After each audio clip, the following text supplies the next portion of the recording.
네, 자리에 앉으시고요. 네, 오늘도 또 주님의 날을 기억하여서 또 주의 부르심에 순종하여서 주의 몸된 교회를 찾아오신 또 우리 사랑하는 모든 성도 여러분들을 우리 주 예수 그리스도의 이름으로 축복합니다. 우리 한번 이렇게 인사하겠습니다. 많이 들었던 거고 많이 했던 말이지만요. 다시 한번 이렇게 고백하겠습니다. 이 모든 것이 주님의 은혜입니다. 한번 우리가 반갑게 이렇게 인사하겠습니다. 이 모든 것이 주님의 은혜입니다. 이 모든 것이 진심으로 주님의 은혜입니다. 네, 오늘은 제가 말씀을 짤막하게 추수감사절 관련한 말씀을 전하고요. 특별히 오늘은 우리가 사랑의 장기 기증이라고 해서 아마 왜 오래 다녔던 분들은 또 아실 겁니다. 이미 서약하신 분들도 있을 것이고 좀 생소하신 분도 있을 텐데요. 그래도 우리가 한번 제가 말은 많이 안 하겠습니다. 우리 목사님 오셔서 직접 전해주시는 것이 훨씬 좋은 것 같아서 또 말씀을 듣는 중에 감동이 있고 또 마음이 합하다면 또 그렇게 우리가 결단하면 참 좋지 않을까 생각해 봅니다.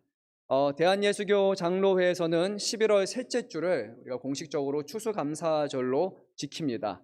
왜 11월 셋째 주일까라는 그 유래에 있어서는 아마도 미국의 땡스기빙 데이의 영향을 이제 많이 받은 것으로 그렇게 볼 수 있습니다. 미국의 땡스기빙 데이 또는 추수감사절은 원래 영국에서 미국으로 신앙의 자유를 찾아서 건너간 그 청교도들이 지켰던 그 날을 가리킵니다. 영국의 청교도들은요, 그 당시에 국교를 지키는 사람들로부터 많은 박해를 받았고, 그리고 신앙의 자유를 위해서 이제 미국에 갔지만 첫 해가 그렇게 편안하지 못했습니다. 그들은 농사를 해본 적이 없었기 때문에 많은 사람들이 굶주려서 죽게 됐고, 또 다행히 또 하나님의 은혜 가운데 원주민들의 도움을 받아서 1621년 처음으로 이제 수확을 거두게 됩니다. 그것을 기념해서 이 추수감사절을 지켰습니다. 이후에 1789년 이제 11월 26일에 미국의 건국 아버지로 알려져 있는 조지 워싱턴 대통령에 이어서 이제 공식적인 국경일로 제정되게 됩니다. 한국의 경우는요, 본래 1912년 조선 예수 장로회 외 총회에서 이제 음력 10월 4일에 우리가 감사일로 지켰습니다. 그것이 이제 2년이 지난 1914년 제3회 총회 때는 우리가 11월 셋째 주 이 주일 후 수요일로 감사절을 지키자라고 했었는데, 이게 어느 순간 자연스럽게 수요일이 아니라 우리는 주일로 이제 지키는 것으로 이렇게 바뀌게 되었습니다. 본래 이 감사절은요, 출수를 기념하고 감사하기보다는 대한민국 땅에 복음이 들어온 것에 대해서 우리가 감사하는 것으로 시작이 됐습니다. 하지만 오늘날에는 이 복음에 대한 감사, 그리고 그뿐만이 아니라 우리가 직접적으로 추수라는 것을 기념하는, 한 해 동안 우리에게 베푸신 은혜를 돌아보는 그 절기로서 우리가 지키고 있습니다. 이 추수감사절에 대한 보다 직접적인 근거는요, 본래 성경적인 근거가 있는데 바로 유대인들의 초막절 또는 수장절로 그렇게 알려져 있습니다. 수장절은 이제 농사 절기를 의미하는 것이고, 그리고 초막절은 동일한 절기지만 조금 더 다른 의미가 있는데 제가 이어서 말씀을 드립니다.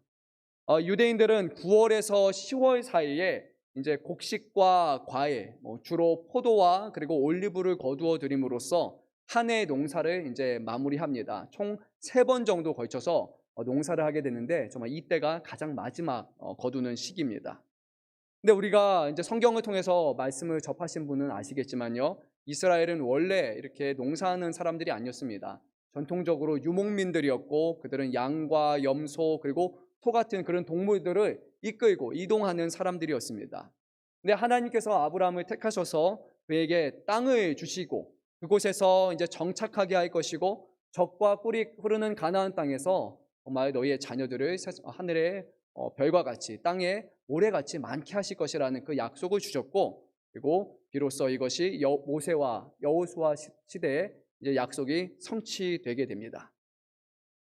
근데 하나님께서는 이제 그들에게 복을 주신 다음에 너희가 이제 농사하고 안정되게 삶을 살아가라 라고 그렇게 끝내신 것이 아니라, 이 날을 단순히 농사하고 거두는 추수일로서만 지키는 것이 아니라 거기에 한 가지 더 의미를 더하셨습니다. 바로 오늘 본문에 해당하는 13절 말씀인데요, 제가 이 말씀을 읽도록 하겠습니다. 너희 타작마당과 포도주 틀에 소출을 거두어 들인 후에 2일 동안 초막절을 지킬 것이요 라고 말씀하십니다. 하나님께서는 곡식과 열매를 다 거둔 다음에 7일에 걸쳐서 이 날을 특별하게 초막절로 지키라라고 말씀하셨습니다. 이 초막절에 관한 말씀은 구약 성경 레위기 23장 39절에서 43절에 조금 더 자세하게 설명이 되어 있습니다. 이 초막절은 아름다운 나무 실과 그리고 뭐 종려나무 가지와 무성한 나무 가지, 뭐 시내버들, 그러니까 나무 같은 것을 다 잘라가지고 그것을 이용해서 이제 임시 초막을 하나 만듭니다. 그리고 이스라엘 백성들은 집이 아니라 이 기간 동안은 임시 초막에서 이제 생활해야 됐습니다. 젊은 사람들 오늘날 볼 때 뭔가 캠핑하는 것 같다라고 생각할 수 있을 것이고, 실제로 유대인들 중에도 이 초막절을 많이 기다렸다고 합니다. 이제 아이들과 좀 특별한 장소에서 머물 수 있었기 때문이죠. 특별히 이제 예루살렘에 사는 사람들은 멀리 가지 않고 자신의 지붕 위에다가, 옥상 위에다가 또 이렇게 초막을 만들어 놓고 이렇게 한 주를 보냈다고도 합니다. 근데 중요한 것은 뭐 초막을 만들었냐, 그것이 중요한 것이 아니라 이 초막이 의미하는 것이 무엇인가가 더 중요한 것일 겁니다. 레위기 23장 43절에서는 이 초막절의 의미에 대해서 하나님이 이렇게 가르쳐 주셨습니다. 내가 이스라엘 자손을 애굽 땅에서 인도하여 내던 때에 초막에 거주하게 한 줄을 너희 대대로 알게 함이니라 라고 말씀하셨습니다. 여기서 말하는 초막이란 그냥 초막 자체로 의미하는 것이 아니라 통틀어서 이스라엘의 40년의 광야 생활을 모두 다 가리키는 것입니다. 우리가 잘 아는 대로 이스라엘의 40년의 광야 생활은 하나님께서 처음부터 40년을 살아야 된다는 것이 아니라 하나님의 말씀에 불순종한 결과가 결국 40년 동안 광야에서 초막을 생활하게 된 것이죠. 이 40년이라는 기간을 통해서 처음에 출애굽한 1세대들은 다 죽게 되고 2세대들이 전적으로 하나님 앞에 의식주를 다 맡기는 시간, 그 시간이 바로 이 광야의 40년이었습니다. 근데 하나님은요, 오늘 이 말씀을 통해서 두 가지 절기를 하나로 묶으셨습니다. 수장절과 초막절, 즉 추수와 40년의 광야 생활을 하나로 다 묶으셨다는 겁니다.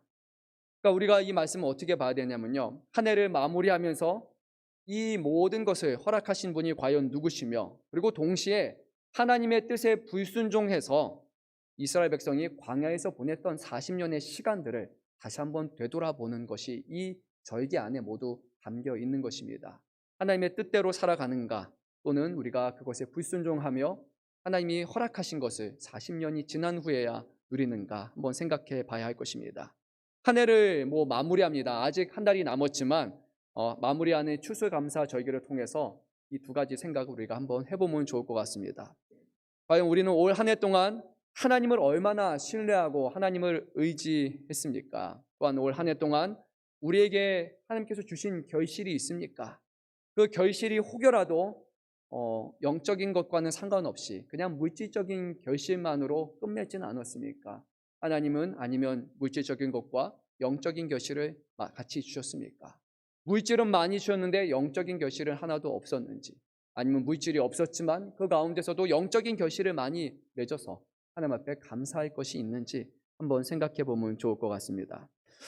이제 오늘 새벽에 제가 딱 눈을 뜨니까 새벽 2시였어요. 1시 59분이었는데 오늘 좀 날이 기니까 1시간 좀 더 자야겠다라고 생각했는데 이미 깨서 이제 더 이상 잘 수가 없었습니다. 뒤척이다가 자리에 앉아서 좀 책을 봤습니다. 한 3시 반쯤 돼서 오늘 추수감사절이니까 감사한 것들을 한번 생각해 보면 좋겠다라고 생각했습니다. 몇 가지만 추스려야 되겠더라고요. 내용이 너무 많아가지고 저의 감사 제목은 이런 것이었습니다. 이제 담임 목사로 부임한 지 얼마 안 됐어요. 그런데 올 한 해 보니까 대부분의 시간에 부목사님과 저 둘이서 이제 목회자로 이제 잘 교회를 섬겼습니다. 부족한 부분도 많았지만 그래도 나름의 잘 한 해를 헤쳐왔다라는 게 맞는 것 같아요. 근데 필리핀에 선교지에 가신 분은 알겠지만요, 필리핀 선교지에는 전임 사역자가 4명이에요. 그런데 우리 교회 전임 사역자가 저하고 봉사님 둘이에요. 그러니까 이 정도면 잘했다. 그리고 이 한 해를 끝마치게 해주신 하나님께 정말 정말 감사하다라는 생각이 저는 들었습니다. 물론 부족한 것도 많고 실수도 많고 실행착오도 많고, 하지만 정말 잘 버티게 해주신 것, 이것이 하나님의 은혜다라는 생각이 들었습니다. 올 첫 해 이제 부임해서 올해 처음으로 했던 것, 가장 큰 이제 문제가 이거였습니다. 드림센터 지역에 거기 이제 부지를 매각해야 되고, 그리고 또 재건축이라는 그런 큰 일을 맞닥뜨렸는데 저는 뭐 이런 거 건축해 본 적도 없고 뭐 초짜인 목사가 뭘 하겠습니까? 근데 정말 하나님께서 순간순간마다 좋은 분들을 하나하나 예비해 주시고 또 붙여 주셔서 정말 이 모든 것이 잘 진척되게 해 주셨어요. 제 생각에 봤을 때는요. 정말 최고의 조건 속에서 우리가 모든 매각이 이루어져서 지금 대출 금리가 오르기 이전에 우리가 갖고 있던 상당히 많은 부채였어요. 30억이 넘는 부채였는데 다 상환할 수 있었고요. 거기에 더해서 비전 센터를 건축할 수 있는 그런 재정적인 여러 가지 하나님께서 허락해 주셨다는 것은요. 정말 이거는 놀랍습니다. 놀라운 일인 것 같아요. 뿐만이 아니라요. 코로나라고 하는 큰 산을 정말 비교적 우리가 잘 이겨낸 것 같고 또 한 해 보니까요. 새 가족분들도 또 많이 보내주셨고 또 잘 정착하게 해줘서 정말 감사할 뿐입니다. 소그룹 모임들이 이제 하나하나 또 회복되기 시작을 했고 교회 그동안 행사하지도 못했는데 이제는 행사 또 먹는 것도 우리가 할 수 있게 됐어요. 최근에는 이제 성도님들 중에 전도를 하고 싶어서 하라고 얘기한 것도 아닌데 먼저 전도하겠다라고 그래서 전도 용품 준비해 달라고 아직 준비가 안 되니까 그럼 우리가 준비해서 가겠다고 해가지고 그렇게 하시는 분들 통해서 주중 전도가 시작되게 하셨고 그리고 자체적으로 외부 봉사를 좀 더 하고 싶다. 그래서 이웃에게 나누겠다. 이 안에서 그냥 다 모든 것이 발생해서 요청한 게 아니라 자체적으로 봉사 모임이 또 생겨났어요. 정말 하나님 앞에 감사한 것밖에 없습니다. 이전에 몇몇 장로님과 권사님께도 제가 말씀드렸지만 제가 올 한 해는 담임 목사로 참 목회를 하기보다는 설교 목사로 한 해 보낸 것 같다라고 제가 그렇게 말씀을 드렸어요. 아직 뭐 해야 되는지 잘 모르고 너무 그냥 하루하루 설교 준비하느라 바빠서 정말 그렇게 목회를 못한 것 같아요. 그런데 정말 감사한 건요. 1년 차 담임 목사 왔는데도 흔들리지 않도록 하나님께서 이미 우리 교회를 튼튼하게 다 준비해 주셨다는 거예요. 언제든지 기도해 주시고 제가 얘기하지 않아도 알아서 움직이시고 그래도 이것을 하나하나 이끌어 줄 수 있는 그런 교회를 주셨다는 것 자체가 저는 정말 감사하다는 생각이 들었습니다. 개인적으로 또 감사한 게 있어요. 여러분들도 개인적으로 감사한 게 있겠죠. 첫째 딸 출산 이후에 많이 흘렀습니다. 네, 11년이 지났음에도 불구하고 둘째 딸을 또 주셨어요. 기대도 하지 않았는데 정말 하나님께서 둘째 딸을 또 주셔서 감사하고 또 이제 저희 성도님 중에는 저보고 이렇게 건강을 걱정하시는 분이 있어요. 그래서 제가 병원에 가서 볼 때마다 다 괜찮다고 하세요. 그냥 좀 피로가 있을 뿐이지. 그래서 검사할 때마다 다 문제가 없다, 좋다라는 판정이 들어서 그것도 참 건강해져서 감사하다는 생각을 합니다. 단지 이제 근육이 좀 줄고 배가 조금 나온 거 이게 이제 좀 문제겠지만 그래도 건강하게 잘 지내고 있습니다. 지난주 월요일에는요 새벽에 제가 깜짝 놀랐어요. 성도님들이 너무 많이 오셔가지고 아니 제 기준으로 너무 많았어요. 그래서 참 감사하다. 그리고 새벽에 나오시는 분들 중에 30대 분도 계시고 40대 분도 계시고 젊은 분들도 또 나오시는 것을 보면서 그냥 감사하다라는 생각을 했던 것 같습니다. 그 외에도 감사한 거 찾으면 아마 내일이 올 수도 있습니다. 그래서 제가 여기까지만 하도록 하겠습니다. 사랑하는 성도 여러분, 한 해 동안 하나님 앞에 감사한 일들이 있으셨습니까? 오늘 말씀에서는요, 하나님께서 우리에게 복을 주시고 그래서 감사할 수 있도록 하시겠다라고 우리에게 말씀을 하십니다.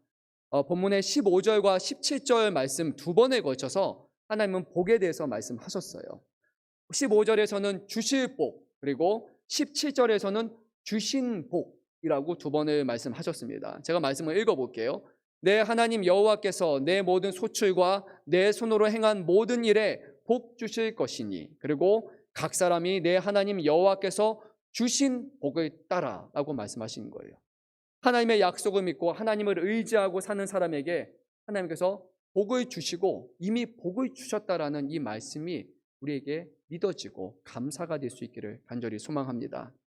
하나님께서는요 이 말씀을 주신 다음에 끝이 난 것이 아니라 우리가 저희 길을 어떻게 지켜야 하는지에 대해서도 말씀을 하셨습니다. 먼저 하나님은요 오늘 우리가 어떻게 해야 되냐면 즐거워하라 라고 말씀하셨어요. 즐거우십니까? 추수감사절에 뭔가 기대가 되시고 오늘 감사하는 마음으로 즐거운 마음으로 이 자리에 오셨습니까? 얼마나 중요한지요. 14절에 즐거워하되 그리고 15절에 즐거할지니라 라고 두 번에 걸쳐서 말씀하셨습니다. 이 감사절은 하나님 앞에 우리에게 베푸신 은혜를 기억하며 우리가 감사하고 즐거워하는 날이에요. 즐거움이 되지 않는다면 기도해야 됩니다. 하나님 왜 즐거움이 없습니까? 즐거움을 회복할 수 있도록 도와주십시오. 그렇게 기도해야 합니다. 그런데 14절에서 이 즐거움은 그냥 혼자 즐거워라는 것이 아니었어요. 개인의 차원을 넘어서 사회적인 차원으로 확장되어야 된다라고 말씀하셨습니다. 제가 말씀 읽겠습니다.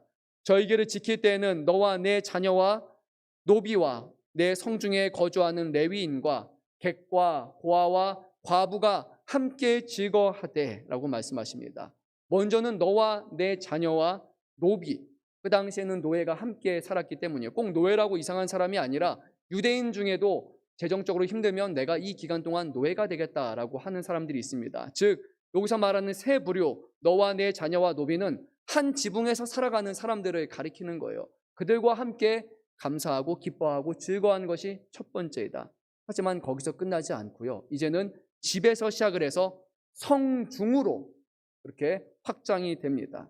성중에는 레위인과 객과 고아와 과부가 있는데 그들은 재정적인 어려움이 있는 사람이기 때문에 레위인들은 전적으로 11지파에서 하나님 앞에 드린 성물을 받아서 그들은 생계를 꾸려나가는 사람들이며 외국에서 온 객들, 거할 곳이 없는 사람들, 그리고 가장 연약한 사람들, 고아와 과부, 성 안에 있는 사람들과 함께 즐거워하라 라고 말씀하셨습니다. 우리는 이 복된 절기에요, 나와 내 집만 즐거워하는 것이 아니라 우리는 이 지역과 이 사회와 이 나라를 같이 생각하면서 우리가 어떻게 하면 함께 즐거워할 수 있는가, 그것을 고민해야 됩니다. 그것이 오늘 우리에게 주시는 사명이고 그리고 우리가 마땅히 순종해야 될 하나님의 말씀입니다. 내가 복을 많이 받았다, 와 이런 일들이 있었다, 혼자 자랑하는 것이 아니라, 그리고 나 혼자 기뻐하는 것이 아니라 나에게 주신 것이, 나에게 베푸신 은혜가 다른 사람에게도 기쁨과 즐거움이 될 수 있도록 함께 나누고 함께 기뻐하라라고 말씀하셨습니다. 뿐만 아니라 15절에서는 내 하나님과 여호와께서 내 모든 소출과 내 손으로 행한 모든 일에 복 주실 것이니 온전히 즐거워할지니라 라고 말씀하셨습니다. 강조점은요, 온전히 즐거워할지니라. 하나님께서 모든 것을 다 주시니까 온전히 즐거워하라. 우리의 기준으로 볼 때는 하나님께서 주신 복, 하나님이 주신 소출이 우리의 기대에 못 미칠 수도 있어요. 어쩌면 초과할 수도 있습니다. 하지만 그 결과에 상관없이 이것이 하나님이 주신 것이기 때문에 하나님께서 주신 복의 결과가 지금 우리에게 나타난다는 것을 우리가 인정하고 그 자체로 온전히 기뻐하라, 온전히 즐거워하라고 주님은 말씀하신 겁니다. 물론 어떤 분들은 정말 어떻게 즐거워합니까? 빚이 너무나 많아지는데, 먹고 사는 문제가 힘든데 어떻게 즐거워할 수 있습니까? 하지만요, 하나님은요, 이 모든 것이 하나님이 복을 주셔서 너희가 먹고 사는 것이다 라고 말씀하셨어요. 특별히 하나님을 믿는 사람이라면요, 우리에게 처한 어떤 어려운 상황 가운데서도 하나님이 등을 돌리신 것이 아니라 하나님이 그 모든 상황 가운데 함께 하셨고 복을 주셨다라는 것을 기억하고 인정해야 하는 것입니다. 그리고 오늘 우리는 하나님 앞에 전심으로 온전히 즐거워해야 하는 것입니다. 그것이 이 절기에 우리에게 주시는 의무이자 사명입니다. 끝으로 주님께서는요, 이 절기를 지키는 데 있어서 하나님이 정하신 장소에 나와서 지켜야 됩니다.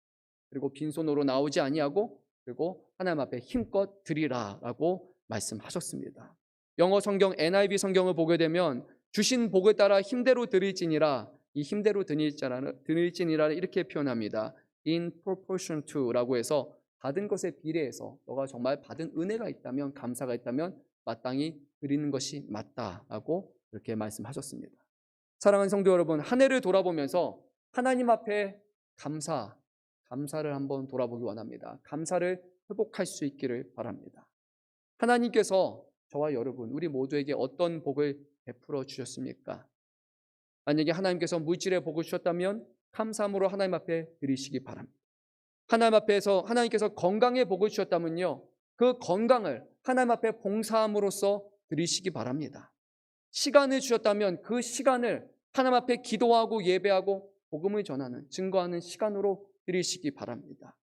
나는 정말로 받은 것이 없음에도 불구하고 하나님 그래도 감사합니다라는 마음을 계속해서 주고 계신다면 정말 그 마음에 감사함을 담아서 하나님 앞에 전심으로 즐거워하며 찬송하십시오. 하나님 앞에 드리는 것입니다. 정령 주님께 받은 것이 없습니까? 나는 아무것도 하나님께 받은 복이 없습니까? 그러면요, 오늘 하나님 앞에 여러분들은 여러분의 마음을 쏟아내시기 바랍니다. 하나님 앞에 감사하기 원합니다. 하나님 앞에 즐거워하기 원합니다. 하나님, 오늘 내 마음을 아시오니, 형편을 아시오니 나에게 복을 주십시오. 그러면 하나님께서 약속하신 것처럼 하나님이 예비하신 은혜와 사랑으로 우리에게 더하여 주실 줄로 믿습니다.